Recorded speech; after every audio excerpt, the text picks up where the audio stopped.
아까 지금 어디 갔어, 이거? 내가 날려버렸나, 이거?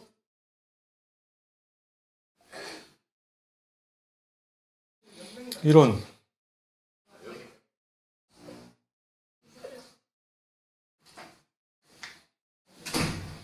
날려버렸네? 어떻게 하다 보니까? 어쩌냐? 이를 왜 하면 줬노?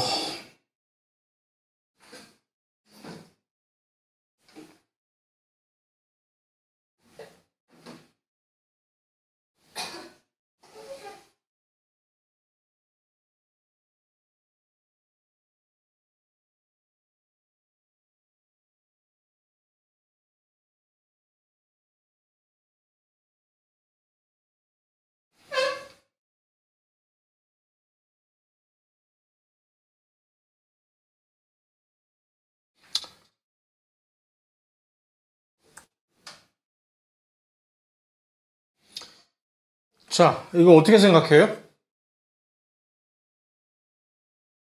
특정한 조직에서 대세경을 다르게 조절되고 알고 있는데, 잘 알고 있네. 근데 그 이유가 무엇이고, 왜 같은 요소라도 조직별로 다른 조절 기적을 가지게 됐을까? 워낙 다양하니까 사례가 꼭 집어서 얘기를 할 수는 없으나 이건 맞는 사실이고, 그러니까 결국 이것은 다세포 생물에 해당되는 얘기이긴 한데, 근데 가능한 시나리오를 우리가 상상을 해볼 수는 있죠. 그것을 한번 생각해 보자고. 이건 시험에 낼 수도 있는 문제 같은데. 그래서 어떨까? 왜 이게 이렇게 됐을까? 달라졌을까? 아까 이성질체를 얘기를 했잖아요. 그러니까 여러 가지 시나리오가 있는데 그 중에 하나는, 이것이 모든 경우에 이것이 다 적용된다는 얘기가 아니라, 이 중에 하나는 아까 물질들의 탄수화물, 무슨 뭐 지질, 뭐 아미노산, 그런 게 이성질체가 있듯이 효소도 그런 식으로, 그러니까 이성질체 비슷한 이것을 아이소폼이라고 하는 동형체, 한국말로는 동형체라고 하는 아이소폼이라는 것들이 있는데, 그러니까 그러니까 유전자가 살짝 돌연변이에 의해서, 가장 대표적인 것이 우리가 헤모글로빈 여러분들이 곧 잘 알게 되시겠지만, 헤모글로빈이라고 하는 하나의 효소, 혈액에서 산소를 운반하는 이 효소, 뭐 효소라고 볼 수가 있지. 는 알파 글로빈이라고 하는 두 단백질과 베타 글로빈이라고 하는 단백질 네 개가 모여가지고서 하나의 헤모글로빈을 만들어냅니다. 그러면 알파 글로빈이라는 단백질을 만들어내는 유전자가 있고, 베타 글로빈이라고 하는 단백질을 만들어내는 유전자가 두 개가 그러니까 따로 있는 거지, 우리 몸 안에. 그 글로빈, 알파, 왜 얘는 이름 똑같이 글로빈이고 하나는 알파고 하나는 베타야? 둘이 너무 비슷해, 생긴 게. 얘네들 어떻게 생겼을까? 옛날에, 아주 옛날, 고리적 옛날에 우리의 공통조상 시절에는 우리는 글로빈 유전자가 하나뿐이었어. 그러다가 어쩌다 그놈의 그 글로빈 유전자가 실수로 하나가 중복이 돼가지고 글로빈이 또 하나 생겨버렸어. 그러면 이제는 서로 각자 갈 길을 갈 수가 있는 거지. 옛날에 글로빈 유전자가 하나였을 때는 얘 하나 잃어버리면 나는 끝장이야. 돌연변이에서. 근데 글로빈 하나가 또 생겼네? 얘는 네 멋대로 가. 자식이 하나였을 땐 큰아들 하나, 큰딸 하나를 위해서 그냥 막 하다가 둘째가 생기면, 에이, 너야, 뭐, 되든가 말든가. 나 하나 있으니까. 그냥 나 먹이면 얘가 오히려 더 잘 되는 거지, 이제. 그런 식으로 해서, 돌연변이가 살짝 생긴 거지. 그래서 알파와 베타로 구분을 지을 만큼 서로가 달라진 거지, 살짝. 그것만인 것이 아니라 우리 몸 안에는 뭐, 감마 글로빈도 있고, 엡실론 글로빈도 있고, 그게 각 발생 시기와 조직별로 다르게 그들이 기능을 하게 되는 그런 여유가 생겨버리는 거지. 또 다른, 그러니까 효소들이 그런 식으로 발전을 해서 아이소폼들이라는 것을, 유전자 하나가 계속 중복이 되면서 살짝 형태를 변해서 각 서로 다른 조직에서 약간의 기능이 살짝 다른, 단백질 구조가 살짝 변했으니까 그들의 취향이 달라지는 거지. 그래서 기질을 조금 다른 형태로 이렇게 처리를 하는 능력이 달라지는 그런 것들이 서로 다른 조직에 생길 수가 있는 것이고. 한 가지 예입니다. 그래서 그런 식으로 같은 효소라도 같이 그냥 같은 일을 하는 효소는 많은 경우에 그러나 조금 다른 방식으로 일을 하는 그런 경우도 생기고 또 다른 면에서는 이 효소 자체가 발현이 어떤 일을 하는데 키 효소인데 얘가 아주 특정한 조직에서만 발현이 헤모글로빈이 바로 그 대표적인 예예요. 우리 모든 세포에서 헤모글로빈 유전자를 가지고 있으나 오로지 적혈구 안에서만 헤모글로빈이 만들어지잖아. 그걸 확장시키면 그 컨셉을. 그러면 각 서로 다른 간 근육 중에서 발현이 되는, 만들어지는 효소가 살짝 다른 종류가 만들어질 수도 있게 되는 것이고. 그래서 다양한 조합으로 이런 것을 구현을 하게 됩니다.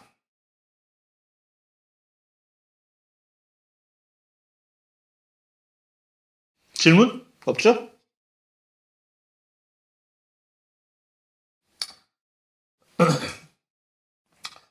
얘기를 간단히 하고자 하니까 그냥 초딩 수준에서 얘기를 할 수밖에 없으니까 이게 흡열 반응과 발열 반응, 그 다음에 산화, 환원 반응을 그래서 뭉뚱겨서 산화 반응은 대부분의 산화 반응은 흡열 반응이며 자발적 반응이기도 대부분의 환원 반응은 이제 흡열 반응이고 비자발적 반응이 맞으나 그렇지 않은 경우도 있는 거죠.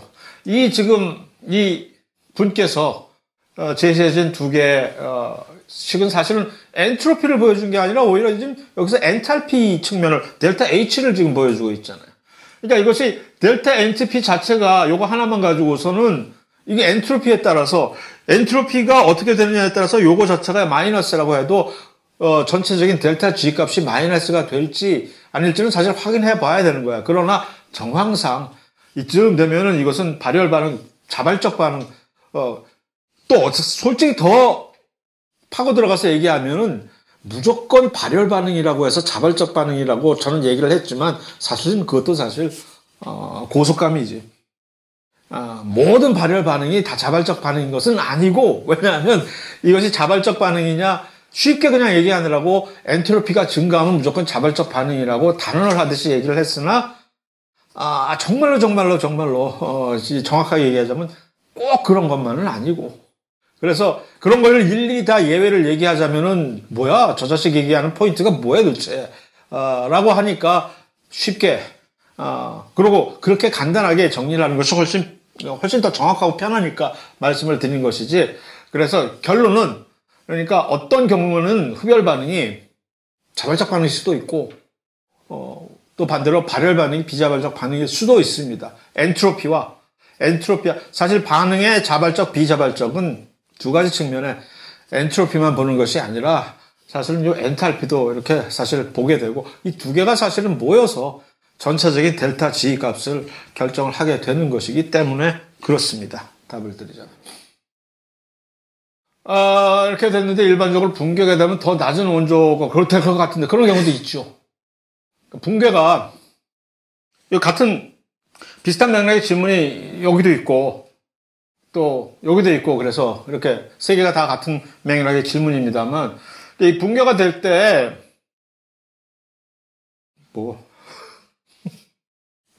붕괴가 될 때 어떤 경우는 그러니까 조금 더 있는 척하고요. 좀 아는 척하고 얘기를 하자면 붕괴가 세 가지 종류가 있는데 알파 붕괴냐, 베타 붕괴냐, 감마 붕괴가 있을 때 알파 붕괴는 이 에너지를 방출했을 때 그 형태가 이제 두 개의 양성자와 두 개의 중성자를 내 던져가지고서 그렇게 되면은 잃어버리게 되는 것이기 때문에 원자 번호가 감소가 되게 돼서 또 뒤돌아가게 되는 그런 붕괴가 있고 그러니까 이것은 알파 붕괴가 아니라는 거지. 14가 15, N15로 이렇게 되니까. 그러면 이 베타 붕괴가 될 때는 이것이 이제 또 다른 형태로 해서 전자까지 이제 베타 에너지로 전자까지 방출이 되고 이것이 중성자가 양성자로 변하게 되는 붕괴가 많기 때문에 그렇게 되면 원자 번호가 늘어나게 되게 되는 거죠. 어떤 경우는 감마 붕괴라고 하는 거는 아예 그게 전혀 변하지 않는 붕괴도 있어요. 에너지만 광자 형태로 방출을 해가지고서 붕괴하는. 그러니까 붕괴의 종류가 다르기 때문에 물리적인 성질에. 그래서 모든 것이 다 똑같이 더 높은 원자 번호 또 낮은 원자 번호 케바케라고 말씀을 드리면 됩니다. 이거 매우 힘든데 비자발적인 반응에서 효소를 사용하지 않고 일어날 수 있는 반응이 일단 효소라고 얘기했으니까 이것은 생명체 안에서 일어나는 반응인데 효소가 개입이 돼야 되니까. 그런데 비자발적인 반응 중에서 일어날 수 있는 반응이 뭐 없다고 봐야 되는 이유가 뭐냐면은 그러니까 비자발적 반응이니까 이것은 어떻게 제가 오늘 올려드린 어저께 밤이지만 오늘 올려드린 그 강의 자료에 보면은 이제 효소가 어떤 식으로 효소는 어떻게 해서 비자발적 반응을 가능하게 하는가라는 키워드가 그것은 반응 연계입니다만은 그때 가서 보게 될 일이니까 그때 가서 보면 되고 지금 괜히 얘기를 할 필요는 없으나 그래서 효소가 이렇게 비자발적 반응을 가능하게끔 해주려면 에너지를 주입을 해줘야 되는데 그 에너지를 어떻게 주입을 해줄 거야? 효소가 아주 특이적인 방법으로 저기 가서 구워다가 그러니까 쉽게 말하면 자발적 반응 에너지가 방출되는 자발적 반응과 이 비자발적 반응을 두 개를 연결시켜서 동시에 일어나게끔 해주는 겁니다. 이것을 반응 연계라고 하는데 그것을 수행하는데 효소가 필수적이기 때문에 이렇게 그거 없이 일어나기는 뭐 거의 불가능하다고 봅니다.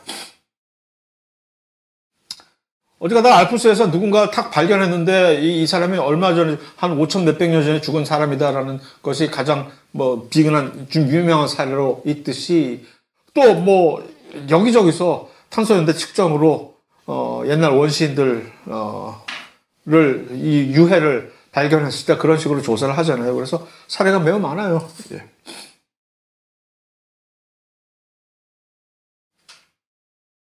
이건 어떻게 생각해요?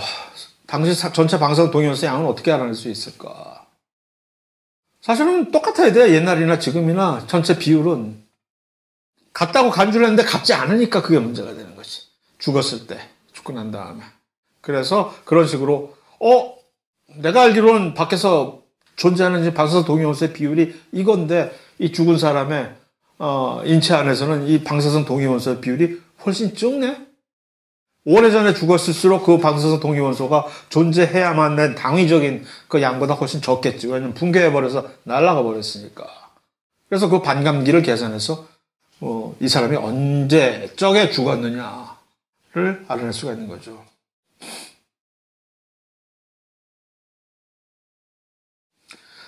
자, 이 위에 거는 아까 설명드렸듯이 이제 나중에 효소가 필요한 이유에서 설명이 될 것이고 동위원소들이 중성주화 수가 다름에도 불구하고 물리화학적 같은 성질이라고 간주를 할 수 있는 이유는 특히 신체 생명체 안의 반응에서 그 생명체 안의 반응 자체 내에서 많은 경우가 효소가 그것들을 이제 개입을 해서 하는데 구분을 못 한다는 거죠. 그 정도는 이제 그래서 똑같이 간주를 하고 똑같이 같은 화학 반응에 같이 사용될 수 있을 정도로 중성자수 하나 좀 정도 다르다고 해서 전혀 차이를 만들지 못한다는 얘기가 됩니다. 짧네? 오케이.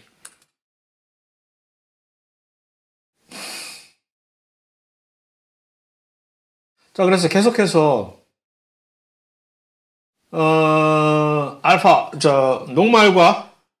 녹말과 셀룰로즈의 차이점을 알파 당이냐, 알파 글리코시드 결합이냐, 베타 글리코시드 결합이냐에 따라서 이제 차이를 구분을 할 수 있다라고 말씀을 드린 것이고, 그래서 카이틴이라고 하는 것도 보면은 마치 셀룰로즈처럼 세포벽을 그러나 이제 균류의 세포벽 또는 각각류나 곤충들의 바깥쪽의 껍질 같은 것들을 이루는 단단한 물질로서 이들도 결국 글리코시드 결합상으로 보면 베타 결합이기 때문에 딱딱하고 분해하기가 힘든 그런 단단한 구조물을 이루게 되게 됩니다. 그래서 펩티도글라이칸은 그냥 이름이 여기에 왜 펩티도가 들어갔을까 정도만 이해하면 세균들의 세포벽을 이루는 것인데 그러니까 펩티도 그러면 펩타이도 어디서 봤지? 아미노산들 결합이. 그래서 이것들은 이 당뿐만이 아니라 여기에 특히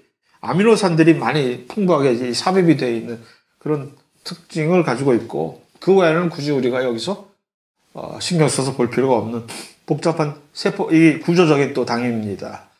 지질로 금방 넘어가서 자, 탄수화물은 여태까지 본 탄수화물의 여러 가지 종류들은 얘들은 친수성일까? 모든 탄수화물은 친수성일까? 소수성일까? 어떻게 생각하세요? 물론 녹말 같은 경우는 워낙 등치가 크고 그래서 좀 물에 잘 녹지는 않지만 우리가 이미 익히 알잖아. 녹말 실험해 보면 맨날 이거 휘저어서 녹말 가루가 물에 잘 용해도가 낮다는 얘기일 뿐이지. 그러나 전부 다 위시에서 이 모든 탄수화물 친수성이다, 소수성이다. 한마디로 일갈한다면 무엇? 친수성. 맞아요. 왜? 왜 모든 탄수화물들은 근본적으로 친수성일까? 그들은 극성 원자단을 가지고 있기 때문에. 그러니까 극성인 물과 잘 서로 짝짝꿍이 맞는 거지. 그래서 플러스 마이너스끼리의 일단 이온적인 그런 상호작용에 의해서. 다시 말해서 그들은 세포막을 잘 통과할 수 있을까 없을까? 세포막은 근본적으로 여기서 나오는 걸 미리 내가 말씀을 드려서 좀 약간 앞뒤가 맞지는 않긴 하지만 세포막은 일종의 방수 코팅 역할을 해주는 거라고 보시면 됩니다. 세포막은. 그러니까 이 물에 잘 젖기 싫어하는 사실은 물질이긴 해요. 세포막은. 그런데 그 세포막을 아까 그 탄수화물들은 잘 통과를 쉽게 할 수 있을까 없을까? 탄수화물, 세포막 무사 통과. 아니다. 둘 중에 어떤 거?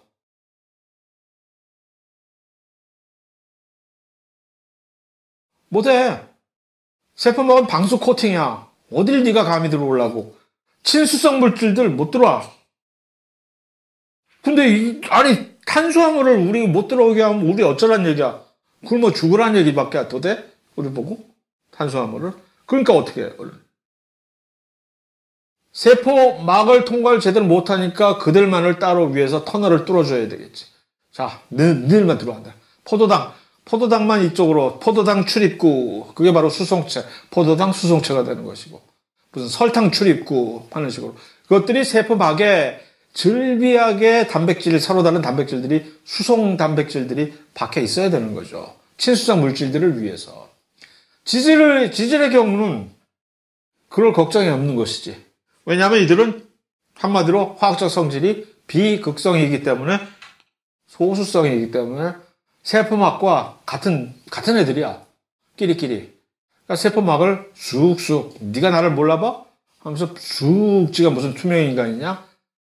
왔다 갔다 쉽게 할 수 있는 거예요. 지질들은. 특히 사이즈가 작은 지질들은. 다만 물에 안 녹는다는 게 문제인 것이지. 자, 어쨌든 몇 가지 종류의 지질이, 그러니까 우리가 흔히 얘기하는 지방이라고 하는 것과 세포막을 이루는 구성원인 인지질과 또 콜레스테롤과 이거 세 개 서로 다른 종류의 그룹의 지질이 되는 것이죠.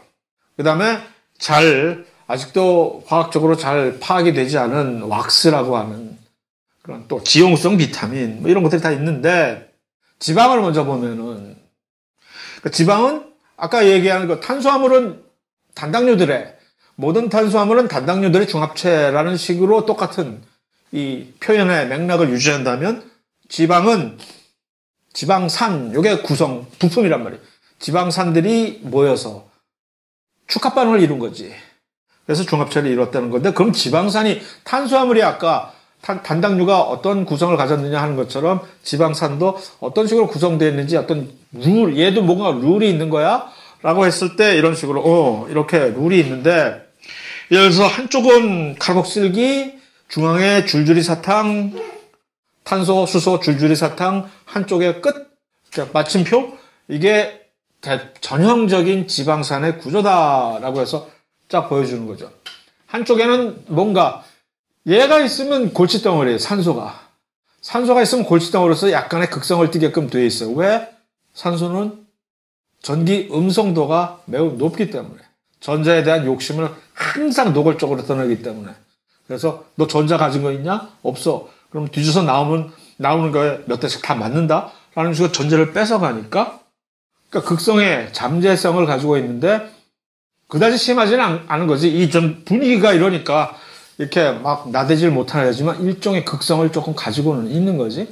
그러나 이것 빼고 여기 전부 비극성들이 그냥 즐비하게 이렇게 긴 비극성의 층이 있으니 지방산 하나가 비극성, 소수성일 수밖에 없는 것이죠. 물에 던져놓으면 이거 녹을 수가 없는 거지. 지난 시간에 얘기한 그놈의 엔트로피 때문에 물들이 여기를 근접을, 그러면 이들이 자기들끼리 막 뭉치게 되는 거죠, 이렇게. 어쨌든. 아까 얘기한, 근데 이제 지방산 중에는 포화 지방산과 불포화 지방산이 있는데, 이것은 포화 지방산의 일종, 대표적인 전형적인 포화 지방산. 그 얘기는 뭐냐면 모든 탄소들이 열심히 룰을 지키면서 4개의 공유결합을 딱 전부 이루고 있는 그들이 이제 포화 지방산이라는 건데, 불포화 지방산에 여기는 지금 불포화가 된 게 2군데가 있어. 불포화가 일어난 거지. 이중결합을 이루고 있으면 불포화. 너 지금 요 둘이서 지금 사기치고 있어. 왜? 사기는 아니지. 살짝 룰에 편법을 이용하고 있어. 너 이거 또 하나 지금 다른 누구와 결합할 수 있는데 왜 니들끼리 짝짓기 하고 있어 지금. 그래서 불포화 지방산. 이중결합을 가지고 있으면 불포화 지방산이라고 얘기를 하는데, 이중결합의 개수가 훨씬 더 많을 수도 있는 거예요. 그러니까 이제 이중결합의 개수가 많으면 많을수록 불포화도가 높은 거지. 그런데 얘가 좀 희한하게 돼 있잖아요. 포화 지방산과 문자 구조입니다. 이걸 실제적인 불포화 지방산을 보면은 스트레이트와 왜 불포화 지방산은 이러고 있지? 영화 찍는 것도 아닌데 막 다리를 살짝 들어 올리고 이러고 있을까? 얘가 지금 2개의 불포화 이중결합을 갖고 있어서 이 정도지. 여기에 하나 2개가 더 늘어났다면 얘는 요개가 아니라 이게 전갈이 됐을 거야 아마. 다 휘어가지고서.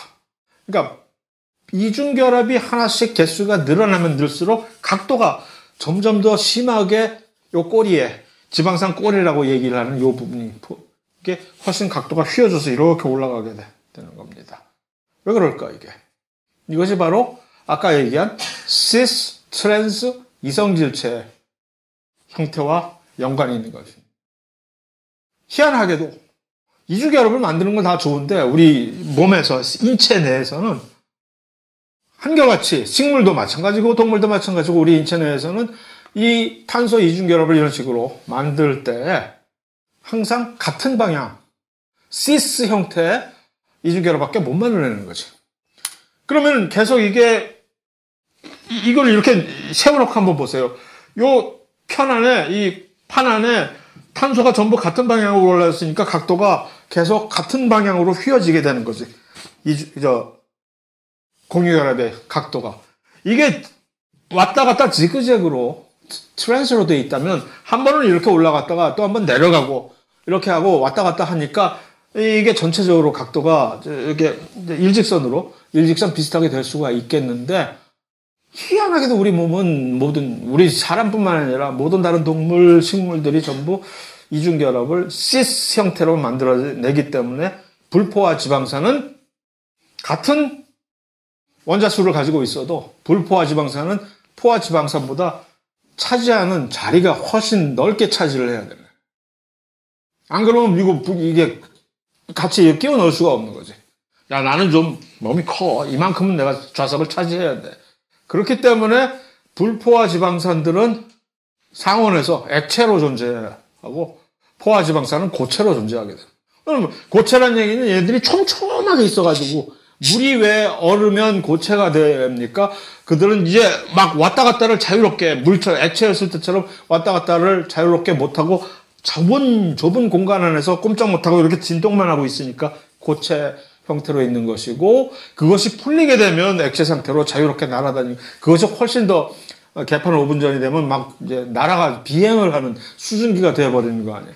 그런 것처럼 이들도 하나의 지방산 분자가 엄청나게 큰 면적을 같은 중량을 가지고 있는 똑같은 원자의 수를 가지고 분자량을 가지고 있는 포화 지방산보다. 그렇기 때문에 이들은 유동성이 훨씬 커서 액체로 존재하게 된다는 얘기입니다.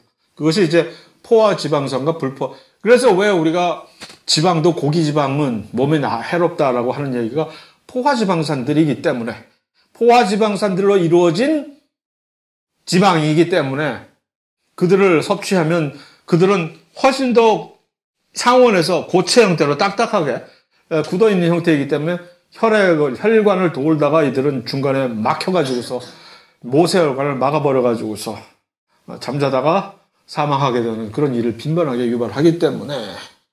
근데 이제 액체 상태로 존재하는 이런 불포화, 식물은 이걸 많이 만들거든. 식물에서 특히 동물보다. 그런 식물성 지방은 몸에 좋다라고 하는 것이 그래서 몸에 덜 해롭다는 얘기겠죠. 그래서 에스터 결합이라고 하는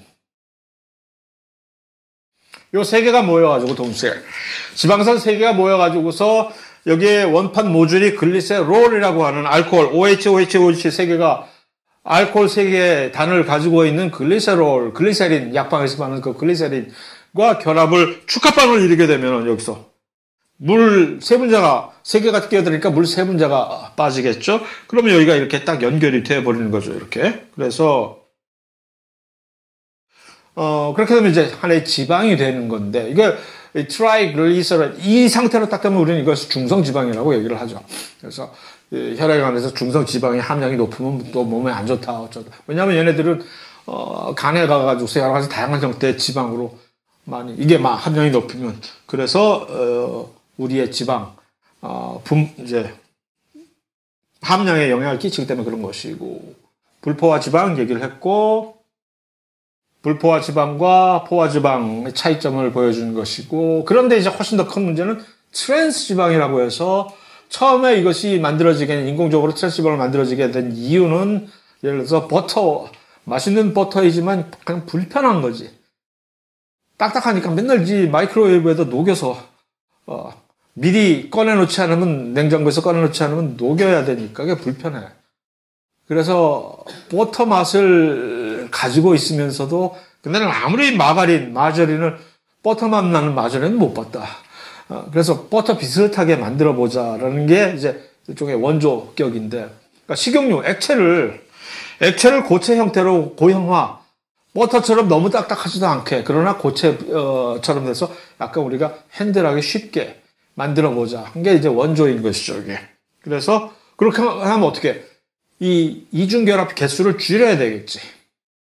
인공적으로 이 반응을 일으켜서 이중결합이 있는 데다가 수소를 억지로 끼워 넣어가지고서 그것을 우리는 수소청 하이드로제네이션이라고 얘기를 하는데, 그러면 이중결합의 개수가 줄어들수록 포화 상태가 되니까 점점 딱딱해져서 마저린 해가지고 한 건데, 그런데 이제 그 반응을 하는 과정에서 우리 생체 내에서 효소들이 이러는 것처럼 정교하게 깔끔하게 못하니까 하다가 여기저기서 이제 막 삐끄덕거리면서 이제 의도하지 않게 이게 모든 것이 생체 내에서 이루어졌다면 이것이 모든 이중결합이 그대로 시스 형태로 남아있는데 이 밖에서 인공적으로 하다 보니까 어떤 이중결합은 갑자기 트랜스 형태로 변화가 되는 겁니다. 그래서 지방이 의도치도 않게 완전히 이 세상에 존재하지도 않았던 트랜스 형태로 이중결합을 가지고 있는 그런 지방이 탄생하게 된 거지. 그럼 요즘 또 이제 트랜스 지방이 난리가 났잖아. 이거 먹으면 몸에 안 좋다고. 난리 난다고. 이게 왜 도대체 몸에 안 좋을까? 이해를 못 하겠어. 똑같은 지방이고, 이중결합이 어떤 방식으로 지금 이렇게 돼 있느냐 둘 중에 하나인데, 그렇다고 해서 이게 왜 이렇게 몸에 나쁜 거지?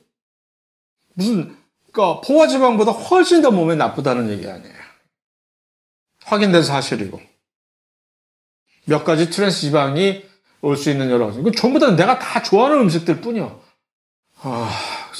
나의 가장 최애 아이템인 감자 튀김. 그것도 그렇게 트랜스 지방이 많다며. 거기다 튀긴다고 해서. 어쩌라고 나보고. 그래서 이거거든요, 이제. 제일 심각한 게 관상동맥과 간질환 이런 데서 여기서 우리는 착안을 할 수가 있는 거죠. 아니, 왜 트랜스 지방이 특히 더 요 부위에서 우리한테 심각한 문제를 일으킬까? 우리가 지금 무슨 의대 수업 받는 거 아니니까 굳이 인체적인 그런 인체에 미치는 영향을 공부하자는 건 아니잖아요. 그보다 훨씬 더 차원 높은 지혜를 여기서 얻고자 하는 거지.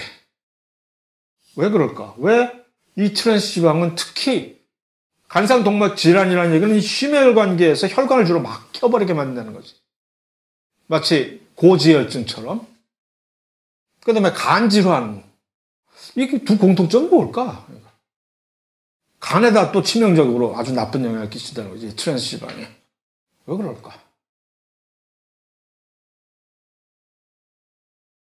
이거는 아까 똑같은 맥락으로 튀어나와. 아까 이거 수크랄로스하고 갑자기 여기 이 문제의 근본적인 원인을 이해를 하는데 갑자기 수크랄로스가 소환이 돼서 오는 거지. 그것과 같은 맥락이라는 얘기지. 뭐? 뭔 소리야? 수크랄로스하고 얘가 무슨 상관이 있길래?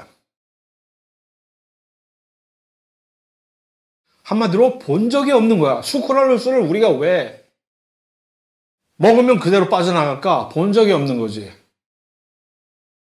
수크랄로스를 본 적이 없으니까 얘를 어떻게 잘라야 될지를 자르는 전담 효소가 없는 거라는 얘기지. 근데 수크랄로스 같은 경우에는 친수성이기 때문에 빠져나가. 어떻게. 우리가 해독이라는 게 사실 그래요. 어떤 듣도 보도 못한 물질이 오면은 간에서 해독한다 그러잖아. 주로 해독작용을. 그래서 해독작용의 근본적인 화학적인 원칙은 뭐냐면 소수성 물질이 들어오면, 본 적이 없는 소수성 물질이 들어오면은 친수성으로 바꿔가지고서 일단 그걸 친수성으로 바꿔버리는 순간 얘는 함부로 세포 사이를 빠져서 자유자재로 못 도망가는 거지. 세포막을 자유자재로 통과 못하니까.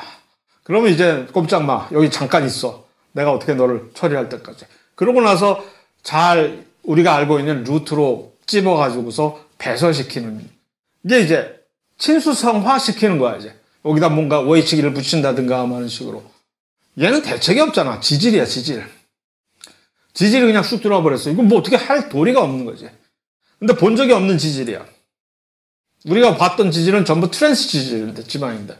그러니까 그 효소들은 지방분해 효소들은 전부 걔네들은 어떻게 할지는 아는데 갑자기 트랜스라는 이름을 넣어가지고 난 얘는 전문이 아니야. 그냥 내버려 두는 거지. 그러니까 보통 지질이 들어왔으면은 그걸 분해하는 지방 분해 효소들이 잘게 쪼개가지고서 간으로 보내면 간에서 알아서 분해를 완전히 더 하든가 아니면 그게 부족하면 지질이 부족하면 간에서 탄수화물을 가지고 지질을 합성을 해서 그렇게 이제 유지를 하는데 갑자기 듣보잡이 와가지고서 그러니까 얘네들이 이따만한 큰 물질이 돼가지고 그냥 그대로 혈관을 배회하는 거고 보통 같았으면 잘게 쪼개가지고서 어떻게 했을 텐데 간에가 야 이거 지질인데 네가 알아서 해 간에다 보내버리면 간은 또 대책 없이 나보고 어쩌라는 얘기야 하고 그러니까 간에서도 그래서 근본적으로 그런 문제가 돼서 이것을 대사를 제대로 못하니까 심각한 문제가 돼가지고 그러니까 결국 얘네들 어떻게 할 것이냐 그건 의사들이 알아서 할 일이고 또는 여러분들도 어쩌면 공헌을 할 수는 있겠다. 약사가 될 사람도 있을 테니까. 그러나, 나 같은 사람한테는 중요한 점은 그게 문제가 아니라, 얘가 도대체 왜, 근본적인, 이렇게, 이런 문제가 발생한 근본적인 가장 큰 흐름을, 맥락은 무엇일까? 똑같은 문제가 또 발생했구나. 결국 또 효소와 기질의 특이성, 여기서 우리를 발목을 잡는구나. 라고. 이런 문제가 생기는 겁니다. 그래서, 자, 인지질의 경우는, 인지질, 별거, 희한한 것 같지만 어렵지 않아요, 인지질이. 뭐냐면, 인지질의 화학 구조가 여기 안 나오고, 이거 어쩌라, 이렇게, 여기 나왔다. 원래, 어디서 많이 보던, 요 부분만 보면 어디서 많이 보던 친구들이잖아. 아까 지방 할 때, 여기 하나가 빠진 거지. 지방산 꼬리가 세 개가 딱 들어가면 이게 근본적인 지방의 근본 형태잖아. 그런데 갑자기 얘는 어떻게 된 거야? 왜 두 개만 달랑 있고 이상하게 여기 위에 큰 머리가 훨씬 큰 머리 얼굴이 큰 바위 얼굴이 돼버렸지? 여기서 글리세롤이 세 개가 지금 다 열심히 똑같이 지방산과 결합을 해야 되는데 한쪽 녀석이 반기를 들고 위로 확 올려가지고 난 니들하고 안 놀아 하고 여기서 갑자기 인산하고 놀겠다고 얘가 지금 인산하고 지금 결합을 해버린 거지. 그럼 이제 문제가 생긴 게 인산은 친수성이란 말이에요. 음이온이 두 개가 딱 붙어있는 친수성이기 때문에 야, 너 뭐 이러니 또. 얘가 일단 오면 얘는 지 친구들을 또 부른단 말이지. 그냥 남아있는 게 아니라 끼리끼리 논다고 또 친수성이 또 이상한 애들 여기다 불러가지고 같이 놀자 해서 여기다 막 층층이. 그러니까 아까 지방의 경우처럼 약간의 친수성의 잠재성을 가지고 있는 요 부위가 요 정도 있는 때하고 이제는 거의 반반이네. 5대5야. 그래서 이만큼이 전부 다 친수성 부위가 아까 얘 이 글리세롤의 한 부위가 세 개의 그런 에스터 결합을 벌일 여지가 있는 그 세 부위에서 한 부위가 그렇게 지금 딴짓하는 바람에 갑자기 큰 일이 커진 거지. 이만큼이 친수성이 부위가 되면 아수라백작이 돼버린 겁니다. 그래가지고 이제는 소위 말하는 그 양친매성이라고 하는 친수성과 소성을 두 가지 동시에 가지고 있는 그런 성질을 엠피필릭이라고 해가지고서 양친매성이라고 이제 번역을 하는데 이게 극대화되어 버린 거죠. 그러니까 이만큼은 친수성, 이만큼은 소수성이 된 이렇게 되면은 훨씬 이러한 구조를 만들기가 훨씬 쉬워지는 거죠. 여기서 저절로 이들이 이렇게 이중층을 형성하기가 아주 쉬워지는 거지.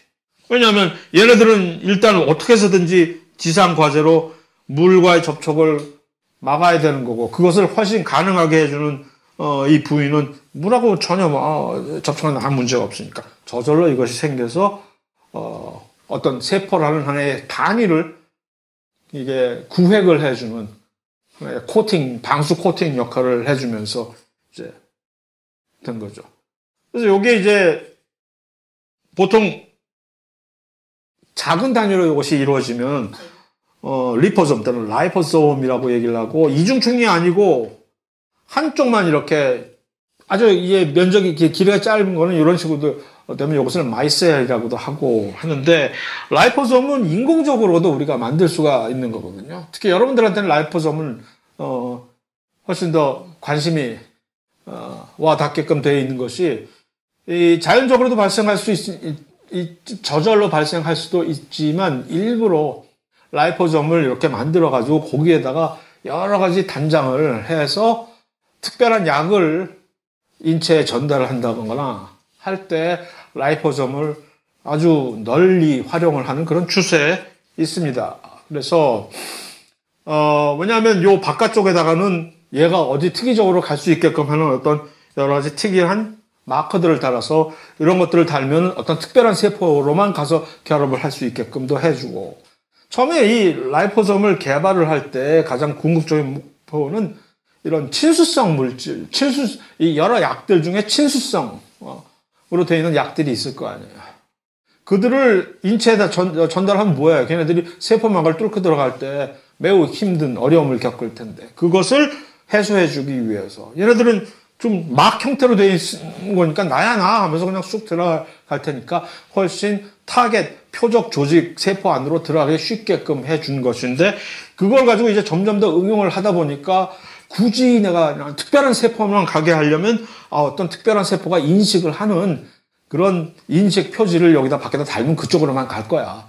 예를 들어서 암세포가 좋아하는 어떤 암세포하면 특이적으로 발현되는 수용체와 결합을 하는 어떤 마커를 달면 그 안에다 폭탄을 넣어놓고 그래서 들어가면 암세포만 특이적으로 팡팡팡 죽여버리는 표적 항암 치료제를 이렇게 개발을 할 수도 있는 것이고 심지어 여기다 DNA가 이거 이제 DNA 또는 RNA 백신을 만들면 이런 식으로 DNA, RNA 백신 만들면 뭐야 이게 세포 막을 뚫고 못 들어갈 거 아니에요. 그러나 이 안에다 딱 넣어가지고서 이렇게. 또는 정반대로 너무 물질이 약이 소수성이라 가지고서 이거 제대로 이게 친수성 환경에서 제대로 전달이 될까 싶을 경우에는 이 안에다가 살짝 두 소수성 사이에다가 이렇게 인베드를 시켜가지고서 그런 편법을 또 쓰기도 하고 그러니까 응용은 끝이 없는. 그래서 그런 식으로 라이포솜을 세포막을 공부한 다음에 그것을 우리에게 라이포솜이라는 형태로 활용을 하게끔 해준 그런 형태가 되는 겁니다. 콜레스테롤 간단하게 빨리 하면은 콜레스테롤은 우리 몸에 항상 동맥경화만 일으키고 아주 나쁜 물질로 인식이 될 수도 있으나 사실은 콜레스테롤이 없으면 우리는 큰일이 나는 뭐 호르몬, 그러니까 스테로이드 호르몬을 못 만드니까 큰일 나겠다. 에스트로전하고 테스토스테론 못 만드니까 큰일 났다. 그것뿐만 그런 정도가 문제가 아니라 이 모든 세포는 이런 식으로 세포막에 이 콜레스테롤이 딱딱딱딱 박혀 있어야 인지질 이중증이 어떤 힘을 받아가지고서 그냥 흐물흐물 되는 게 아니라 특별한 힘을 받아서 세포 크기도 강도 있게 크일 수 있고 하는데 콜레스테롤이 없으면 큰일 나는 거죠. 그러니까 콜레스테롤은 매우 중요한 물질로서 이것을 임으로 조절해서 이 인지질의 투과성을 좀 높여야 되겠다 하면 얘네들을 임시적으로 콜레스테롤 훨씬 더 많이 여기다 박아놓고 좀 너무 내가 심했나? 약간 좀 빼자. 그러면 이제 훨씬 더 인지질이 물질들을 그냥 흡수하는, 받아들이는 이게 유연성이 훨씬 더 강해지고 하는 식으로 조절을 하기도 하고. 그러니까 콜레스테롤 자체가 전혀 나쁜 것이 아닌데 문제는 너무 많이 여러 가지 우리의 식생활 습관 때문에 너무 많이 먹어서 그것들이 전달되는 과정에서 이건 여기서 얘기할 게 아니니까 그냥 짧게 얘기를 하는데 일반생물학 2에서 다뤄야 될 사안이기 때문에 그냥 shut up 하고 끝났네. 그래서 이러한 오늘 강의의 사실 요약 핵심어들은 이런 식으로 요약할 수가 있습니다.